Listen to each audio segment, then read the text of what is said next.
अस्सलाम वालेकुम, क्या हाल चाल बच्चों। आज एक नए लेक्चर लेके आप लोगों के सामने हाजिर हुए हैं। आज हम बात करने वाले हैं एम्पियर्स लॉ के ऊपर कि एम्पियर लॉ क्या है, इसको हम समझते हैं। कि देखिए, सबसे पहले ये कि एम्पियर लॉ क्या है। जिस तरह हमारे पास गॉस लॉ होता है, वो इलेक्ट्रिक फील्ड फाइंड करने के लिए हम इस्तेमाल करते हैं। इसी तरह एम्पियर लॉ जो है, ये मैग्नेटिक फील्ड फाइंड करने के लिए किसी करंट कैरिंग कंडक्टर के अराउंड किसी एक पॉइंट पे अगर हमें मैग्नेटिक फील्ड चाहिए तो हम फाइंड कर सकते हैं बाय यूजिंग एम्पियर लॉ। इससे पहले भी हमने एक लॉ डिस्कस किया था, बायो सेवर्ट्स लॉ। तो इसमें भी आप मैग्नेटिक फील्ड फाइंड कर सकते हो, लेकिन बायो सेवर्ट्स लॉ से ज़्यादा एम्पियर लॉ ज़्यादा इजी है। इससे हम आसानी से क्या कर सकते हैं, फाइंड कर सकते हैं। अगर कोई करंट कैरिंग कंडक्टर हो और उससे बनने वाली फील्ड क्या हो, यूनिफॉर्म मैग्नेटिक फील्ड हो, तो तब हम फाइंड कर सकते हैं। तो चले बिना टाइम ज़ाया करते हुए अपने लेक्चर की तरफ बढ़ते हैं। सबसे पहले इसके स्टेटमेंट को इजी तरीके से समझेंगे, बड़े फील के साथ समझेंगे, फिर फर्दर लेक्चर को हम अपना कंटिन्यू करेंगे और अपना एम्पियर लॉ को प्रूव करेंगे। तो क्या कहता है ampere circuit law? It states that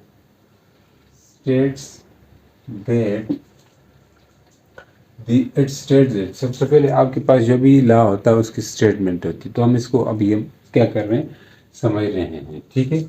ये क्या कहता है? It state that the close line integral line integral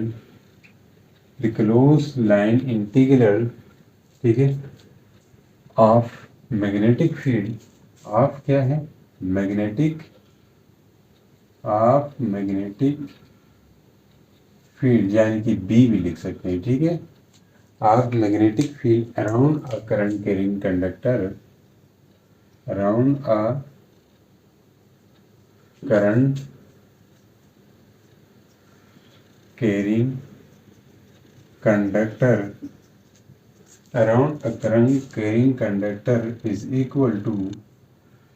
equal to absolute permeability.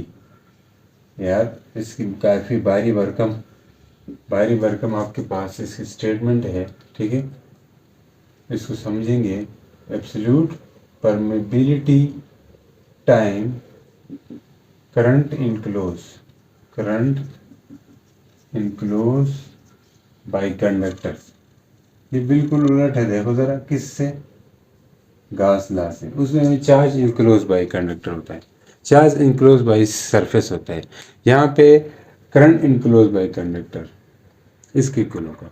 चलिए इसको समझते हैं यार बड़ी फील के साथ। सबसे पहले बारी टर्म्स हैं, इसको समझते हैं। क्लोज लाइन इंटीग्रल क्या होता है, यानी कि आप किसी क्लोज लाइन का मतलब क्या है। देखो, सबसे पहले इसको चीज़ को समझते हैं। आप इसको एक डिफरेंट वे से चलाते हैं, जैसे आपने फर्स्ट ईयर में पढ़ा होगा कि work done along a close path, work done around a close path. एक क्लोज पाथ में वर्क डन क्या होता है, या हम वर्क फाइंड करते हैं किसी दो पॉइंट्स के बीच में, तब वहाँ पे हम इंटीग्रेशन का यूज़ करते थे, या उस वर्क को हम समीशन के तौर पर सम करके निकालते थे वर्क को, अगर दो पॉइंट्स के बीच में फाइंड करना हो। तो अब यहाँ पे भी हम ऐसा ही करेंगे। मान ले हमारे पास ये कोई एक पॉइंट है, इससे इस पॉइंट तक हम ए पॉइंट से बी पॉइंट आ रहे हैं। तो ए पॉइंट से बी पॉइंट आएंगे तो हमारे पास क्या होगा, डिस्टेंस कवर होगा। तो मान ले ए पॉइंट से बी पॉइंट आते हैं तो हमारे पास फोर्स जो है वो नॉन यूनिफॉर्म है, फोर्स वेरी कर रही है, क्योंकि ये पाथ जो है स्ट्रेट लाइन नहीं है बल्कि एक टेढ़ा पाथ है। तो इसमें से क्या होगा, फोर्स वेरी कर रही है और डिस्प्लेसमेंट भी चेंज हो रहा है। तो हम कहेंगे यहाँ का जो डिस्प्लेसमेंट है उसको डेल एस से रिप्रेजेंट करते हैं, डेल एस। ये इसकी क्या होगी, डिस्प्लेसमेंट होगा, डेल एस। या इसको हम दूसरे इंटीग्रेशन में ले तो वो क्या है, डेल एल इसका मान ले डिस्प्लेसमेंट हुआ। यानी कि लाइन इंटीग्रेट करेंगे। लाइन इंटीग्रल का मतलब होता है आप इस पूरे रास्ते को, रास्ता जो है एक लाइन है ना, इसी पूरे रास्ते को क्या कर रहे हो, सम कर रहे हो। इंटीग्रेट का मतलब सम होता है, ठीक है। डेरिवेटिव का मतलब उसको छोटे छोटे डिफरेंशियल लेंथ में इसको डिवाइड करेंगे। पहले हम क्या करेंगे, छोटे छोटे डिफरेंशियल लेंथ में इस पूरे पाथ को डिवाइड करेंगे।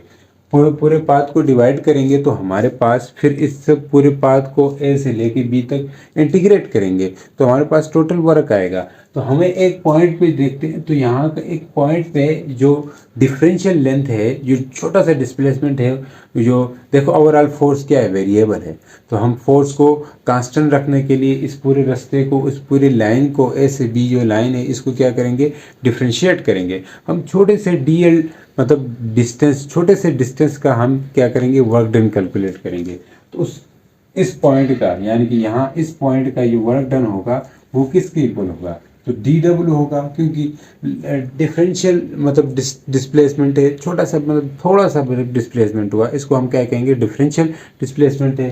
तो हमें पता है डिफरेंशियल डिस्प्लेसमेंट है तो इधर का वर्क भी बहुत थोड़ा होगा, छोटा सा होगा, ठीक है। तो वो वर्क किसके ऊपर होगा, एफ डॉट डी एल के इक्वल होगा, डी एल डिस्प्लेसमेंट के इक्वल होगा। अब हमें ये तो इस डिफरेंशियल जो डिस्प्लेसमेंट है इसका वर्क है। अब हमें ए से बी वर्क कैलकुलेट करना है, तो हम इस पूरे को क्या करेंगे, इंटीग्रेट करेंगे। तो ए से बी आएगा, यहाँ ए से बी लिमिट पुट कर देंगे, लिमिट पुट कर सकते हैं, तो टोटल वर्क किसके इक्वल आएगा, एफ डॉट डी एल के। तो याद रखें जो फोर्स का जो लाइन इंटीग्रल है, ये लाइन इंटीग्रल क्या है ना, लाइन इंटीग्रेट किया है हमने यार, लेक्चर थोड़ा वो होगा बट समझ। तो फोर्स का जो लाइन इंटीग्रल है, line integral of force, line integral याद रखें, लाइन इंटीग्रल ऑफ फोर्स आपको क्या देता है, फोर्स आपको देता है गिव्स वर्क, वर्क देता है। सेम इसी तरह अगर इलेक्ट्रिक फील्ड हो हमारे पास, अब यहाँ पे तो क्या है, मैं इसको इसी को कैलकुलेट करूँगा, बाकी कोई नहीं यार, ये आप लोगों को फेमिलियर हो इससे, ठीक है। इसी तरह इलेक्ट्रिक फील्ड का जो लाइन इंटीग्रल होता है वो आपको पोटेंशियल देता है, इलेक्ट्रिक फील्ड का जो लाइन इंटीग्रल होता है वो आपको पोटेंशियल देता है, उस पर बेस नहीं करेंगे।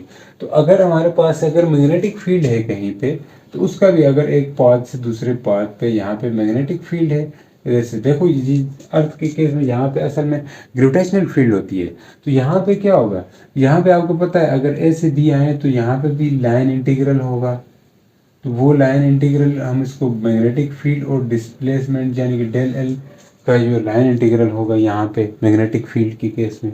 अब मैं एक अहम चीज़ समझाने वाला हूँ, क्या, अगर हम इसी ज़मीन के अंदर किसी एक जो पत्थर है, कोई भी चीज़ वर्क करते हैं, किसी एक चीज़ को ऐसे घुमा के यहाँ पे ले आऊँगा, तो इसका टोटल वर्क क्या होगा, ज़ीरो होगा। आपने पढ़ा है वर्क डन अलोंग ए क्लोज पाथ क्या होता है, ज़ीरो होता है।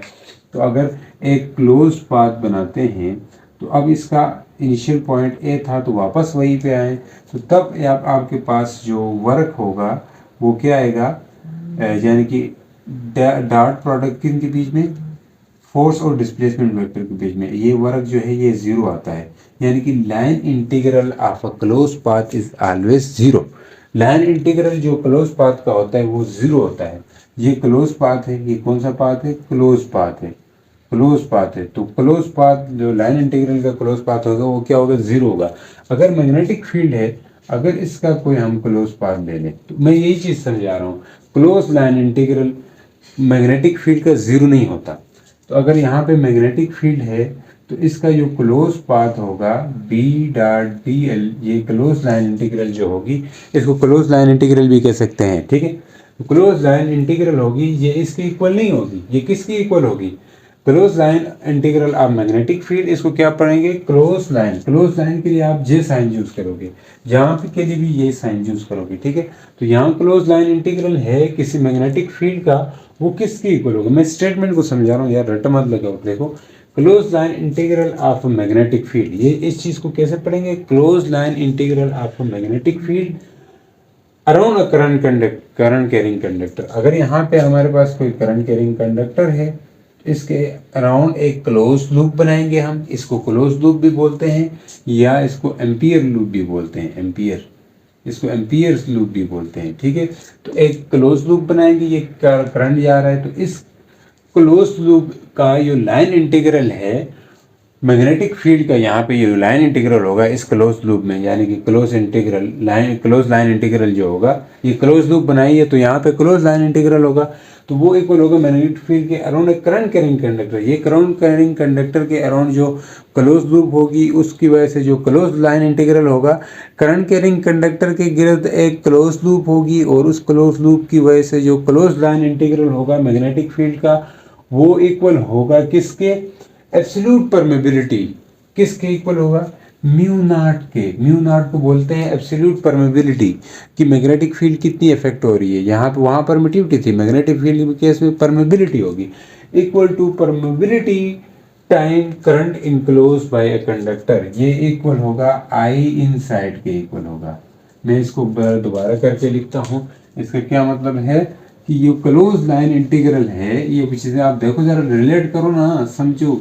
ओए वो इक्वल होगा किसके, मैग्नेटिक फील्ड का जो क्लोज लाइन इंटीग्रल होगा वो इक्वल होगा म्यू नॉट पर, किसको इक्वल होगा, absolute permeability time I inside. I inside, या आपके बुक में ये साइन भी दिया होता है क्या, समीशन ऑफ टोटल ये इसके जो लाइन इंटीग्रल होंगे, इन्होंने वहाँ पे डेल एल से वो किया हुआ है आपकी बुक में, ठीक है।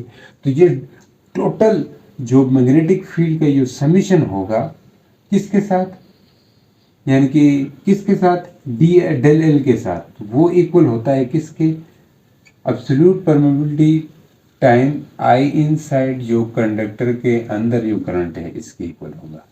ये भी लिख सकते हो, ये भी लिख सकते हो यार, ठीक है। आप लोगों को ऊपर वाली समझ आई, वही लिख दो, वही लिख दो, ठीक है।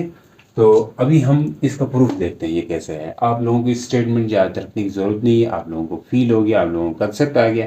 अभी आप इस चीज़ को क्या कर सकते हो, खुद लिख सकते हो। तो ये आपके पास इस चीज़ का प्रूफ चाहिए। अब हमें जिस चीज़ का प्रूफ चाहिए उसको हम साइड पे लिखते हैं। अब हम इसकी डेरिवेशन की तरफ जाते हैं। किस चीज़ का प्रूफ चाहिए, इसका, यानी कि close line integral of magnetic field, साथ में क्या है, डेल एल। डेल एल क्या चीज़ है, जो लाइन इंटीग्रल है वो इक्वल होता है म्यू नॉट आई इनसाइड, ऐसे लिखते हैं ना, या इसको ऐसे भी लिखते हैं, summation B dot del L equal होगा म्यू नॉट आई इनसाइड के। ये चीज़ होती है यार। इस चीज़ का प्रूफ हम देख रहे हैं, तो हम क्या करेंगे, सबसे पहले एक करंट कैरिंग कंडक्टर लेंगे, क्योंकि वहाँ पे भी अराउंड करंट कैरिंग कंडक्टर लिखा हुआ था, तो हमने ले लिया एक करंट कैरिंग कंडक्टर। अब हम इस करंट कैरिंग कंडक्टर का हम करंट यहाँ से पास कर रहे हैं, किसी पॉइंट P दूर पे हमें क्या चाहिए, मैग्नेटिक फील्ड चाहिए। ये कोई पॉइंट P है, इस पे मैग्नेटिक फील्ड चाहिए। तो हम क्या करेंगे, एक लूप बनाएंगे, क्लोज लूप। तो एम्पियर ने यही तो कहा था, क्लोज लूप बनाओ कहीं चाहिए तो हम क्या करेंगे, एक क्लोज लूप बनाएंगे, बिल्कुल बनाएंगे। ये क्लोज लूप ये रहा, बिल्कुल सर्कुलर क्लोज लूप। कैसा क्लोज लूप, सर्कुलर। मेरा थोड़ी राइटिंग मसाला तो नहीं है, ये है सर्कुलर क्लोज लूप। असल में ये एम्पियर क्लोज लूप है, पर सर्कुलर लूप है, लूप बनानी है। अब हमें इस पॉइंट पे चाहिए मैग्नेटिक फील्ड, तो हम सबसे पहले क्या करेंगे, इसके डी एल या डेल एल छोटे छोटे लेंथ एलिमेंट काटेंगे। ये डेल एल, ये एक आया, फिर यहाँ पे ये पी पॉइंट है तो ये क्यू पॉइंट है, इसमें भी क्या होगा, डेल एल होगा, या इसको आप डी एल भी कहो यार, कोई मसला नहीं है, दोनों कह सकते हैं, डिफरेंशियल या डेल एल, छोटे छोटे लेंथ पे। हमने पूरे उसको क्या किया, पूरे जो क्लोज लूप है इसको हमने टुकड़ों में बांटा। टुकड़ों में बांटने के बाद हमने बाद में इंटीग्रेट करना है या समीशन कर देना है। ये समीशन का साइन, ये इंटीग्रेट का साइन, तो क्लोज इंटीग्रल करो या समीशन का साइन करो, कोई एक बात आपके बुक में ये है। आप इस चीज़ को भी लिख सकते हो, इस चीज़ को भी मैंने समझाया हुआ है, आपको कोई मसला नहीं होगा, ठीक है। अब हम क्या करेंगे, इस पूरे का इंटीग्रल लेंगे, ले सकते हैं ना भैया, कैसे, तो वही चीज़, इसी को कंसेप्ट को हम ले लेंगे, तो फिर हमें चीज़ें आसान हो जाएंगी खुद ही। तो देखिए क्या होगा, सबसे पहले तो हमने इसका क्या किया, क्लोज लाइन इंटीग्रल किया। तो हम करने चाह रहे हैं कि भाई क्लोज लाइन इंटीग्रल है किसी भी उसका क्या कहते हैं, करंट कैरिंग कंडक्टर के गिरफ्त, तो मैग्नेटिक फील्ड और साथ में क्या है, डी एल। तो ये किसके इक्वल होगा, म्यू नॉट आई इनसाइड के इक्वल होगा। यार इस चीज़ का प्रूफ हम देखेंगे, आप टेंशन ना लो। चलिए ये चीज़ें कैसे कैसी आई है, ये कैसे आपके साथ मतलब आपके पास आई है, इस चीज़ को हम समझते हैं। ठीक है, तो अब क्या होगा, इस चीज़ को हम डिफरेंट वे से भी कर सकते हैं। ठीक है, मसला नहीं है। ठीक है, 1 मिनट में चेक कर रहा हूँ। तो देखिए ये मसला रहता है, अभी मैंने देखा मोबाइल बंद पड़ा था तो ये मसला फेस करना पड़ता है। ठीक है, कभी कभी ये मोबाइल का ये मसला रहता है, वीडियो बनाता हूँ। ठीक है, तो अब क्या है कि अब यहाँ पे अगर देखें, हमने ये डी एल लिया है और इसकी एक डायरेक्शन होगी, मान लें ये डायरेक्शन टेंजेंशियली इस तरफ होगी, यहाँ पे लें तो ये इस तरफ डी एल की डायरेक्शन होगी, और जिस डायरेक्शन में डी एल होगा उसी डायरेक्शन में आपके पास डी एल यानी कि क्या कहना है डेल एल होगा, उसी डायरेक्शन में मैग्नेटिक फील्ड भी होगी। मैग्नेटिक फील्ड की भी डायरेक्शन यही होगी। यार अपने राइट हैंड थंब को फिंगर्स को कर्ल करो, तो ये जो कर्ल फिंगर है ये आपको क्या देगी, मैग्नेटिक फील्ड की डायरेक्शन। दोनों क्या होंगी यहाँ पे सेम डायरेक्शन में, और दोनों के बीच में एंगल क्या रहेगा, जीरो रहेगा। तो यहाँ पे थीटा दोनों के बीच में जीरो है, तो यहाँ पे हम पुट कर सकते हैं इस चीज़ में, इस फार्मूले में। कैसे पुट करते हैं आइए देखते हैं। तो यहाँ पे देखिए ये मैग्नेटिक फील्ड यूनिफॉर्म थी तो हम इसको बाहर निकाल सकते हैं, या पहले ये कह लें ये डॉट प्रोडक्ट हटेगा तो क्या आएगा, कास थीटा आएगा। तो B D L cos theta equal to mu naught I inside. यार समझो यहाँ पे दोनों के बीच में एंगल क्या है, जीरो है, आप किसी भी पॉइंट पे चेक करें। और फील्ड भी क्या है, यूनिफॉर्म है। फील्ड भी क्या है, यूनिफॉर्म है। क्यों यूनिफॉर्म है, क्योंकि हम इस वायर से आर डिस्टेंस दूर है, और हमने लूप भी कैसी ली हुई है, सर्कुलर लूप ली है। तो सर्कल का रेडियस सेम होता है तो डिस्टेंस सभी पॉइंट तक बराबर है, तो सारे पॉइंट्स में मैग्नेटिक फील्ड क्या होगी, कांस्टेंट होगी। तभी हमने बी को कांस्टेंट भी रखा है। अब थीटा आपके पास 0 डिग्री है, तो यहाँ पे कास 0 1 के इक्वल होगा। कास 0 किसके इक्वल होगा, बी डेल एल रहेगा, बी डी एल। तो कास 0 1 के इक्वल होता है, आपको पता है कास 0 किसके इक्वल होता है, 1 के। तो नहीं लिखा, आई इन साइड होगा। अब देखें, अब बी बाहर आएगा, अंदर क्या रहेगा, डेल एल, साथ ही साथ डेल एल रह जाएगा। समझा रही भैया। तो ये mu naught I in side. अभी आप मैंने कहा था ना डिफरेंशियल डी और ये जो इंटीग्रेशन का साइन है ये कैंसिल हो सकते हैं, ये दोनों कैंसिल होंगे, तो बी आएगा और साथ में एल आएगा और म्यू आई इन साइड रहेगा। समझ आई भैया। अब यहाँ पे देखें एल आपके पास ये पूरा लूप का सर्कमफेरेंस है, तो हमें पता है जो किसी भी सर्कल का जो सर्कमफेरेंस होता है वो 2 पाई आर के बराबर होता है। तो हम यहाँ पे एल की जगह क्या लिख सकते हैं, 2 pi r equal to mu naught I inside लिख सकते हैं, कोई शक नहीं है। तो बी किसके इक्वल होगा, मैग्नेटिक फील्ड किसी भी कह लें किसी भी उस वायर की वजह से मैग्नेटिक फील्ड क्या बनेगी, mu naught I inside divide by 2 pi R, mu naught I inside by divide by 2 pi R. या इस तरह भी लिख सकते हैं, या ये फार्मूला। और दूसरा तरीका क्या है, mu naught I inside divide by 2 पाई लिखते हैं, या 4 पाई आर। ऊपर क्या लिख सकते हैं, ऊपर भी 2 पाई लिख सकते हैं। ठीक है, आपने 2 पाई से मल्टीप्लाई और डिवाइड किया, 2 पाई से मल्टीप्लाई और डिवाइड किया, आप इन दोनों तरीकों से लिख सकते हैं। तो अब हम समझते हैं ये फार्मूला कैसे आया होगा, ये फार्मूला कैसे आया होगा, आई mu naught I in side कैसे आया होगा, उस चीज़ को मैं समझाता हूँ, आप टेंशन मत लीजिए। देखिए वही है हमारे पास, वही लूप है, हमें पता है ये किसके इक्वल होता है, close line integral B dot D L, B dot D L, यानी कि डॉट प्रोडक्ट है किसके बीच में, डिफरेंशियल लेंथ और मैग्नेटिक फील्ड के बीच में। तो यहाँ पे कास 0 है, जब कास 0 पुट करते हो तो ये सिर्फ बी डी एल रहता है। क्या रहता है, बी डी एल रहता है। अब आपको ये पता है बी डी एल रहता है, और बी तो क्या है, यूनिफॉर्म है, बी यूनिफॉर्म है, और डी एल क्या रहेगा, डी एल ही रहेगा। तो बी की जगह हमें पता है बी जो है वो क्या है, सिंपल बी क्या है, बी जो है इस वायर की वजह से मैग्नेटिक फील्ड कितनी बन रही थी वही है, और वही तो हमने फाइंड किया हुआ है, वही ये चीज़ है ना यहाँ पे हमारे पास, बिल्कुल है, मानते हैं इस चीज़ को। या यूं कह लें या ये वाला पुट कर दें तब भी कर सकते हो, या ये वाला कर दो, ऊपर वाला कर देते हैं या इसको कर देते हैं। तो यहाँ पे ये इक्वेशन मगर 1 होगी अगर मान लें, अगर यहाँ से हटाते हैं तो ये क्या रहता है, तो बी बाहर आएगा, बी बाहर इक्वेशन 1 है ना, इक्वेशन 1 इसके इक्वल है, तो बी जो है बाहर आएगा और साथ साथ डेल एल रहेगा, तो डेल एल ये कट जाएंगे तो बी एल रहेगा। तो अब आप बी एल की जगह क्या पुट कर सकते हैं, बी की वजह से यानी कि इस करंट कैरिंग कंडक्टर की वजह से मैग्नेटिक फील्ड क्या बनी है, mu naught I inside divide by 2 pi R. तो आप यहाँ पे क्या पुट करेंगे, mu naught I inside, या आई इन साइड लिखो या आई इनक्लोज लिखो, डिवाइड बाई 2 पाई आर और साथ में एल। और एल क्या है यहाँ पे, सरकमफेरेंस है, पूरे उसकी क्या है, सरकमफेरेंस है। तो हमें पता है एल जो है वो इक्वल होता है 2 पाई आर के बराबर। तो यहाँ पे क्या करेंगे, mu naught I in side, नजर आ रहा है भाई, बंद नहीं हो मोबाइल, फिर देखता हूँ मैं, तो क्या है 2 पाई आर के बराबर। तो ये कटेंगे कटेंगे कटेंगे कटेंगे, नजर आ रहा है कटेंगे, तो ये कट गया। अब आपको पता है ये किसकी, ये अगर देखें बी डॉट डी एल ये आया, तो बी डॉट डी एल से ये आया ना, डी डॉट डी एल से ये आया mu naught I N Z. तो हम इसके आगे ये पुट कर सकते हैं, इसके आगे ये पुट कर सकते हैं, तो पुट करें ना, किस बात की दे रहे, म्यू आई जो क्लोज लाइन इंटीग्रल है ये साइन क्लोज लाइन इंटीग्रल का है, डॉट डी एल जो है वो किसकी इक्वल है, म्यू नॉट आई इनसाइड के इक्वल होता है। अब या इसी को क्या लिख सकते हैं, summation of B dot del L equal to mu naught I inside. ये आपके पास प्रूव हो गया, एम्पियर सर्किट लॉ।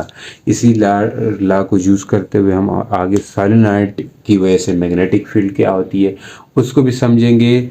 तो उम्मीद करता हूँ आप लोगों को समझ आई होगी, तो हमारे साथ बने रहिएगा। मिलते हैं नेक्स्ट वीडियो में नेक्स्ट लेक्चर के साथ। दुआओं में याद रखिए और हमें सपोर्ट दीजिए, तो अल्लाह आपको कामयाबी दे। ठीक है, तो मिलते हैं नेक्स्ट लेक्चर में। अल्लाह हाफिज़।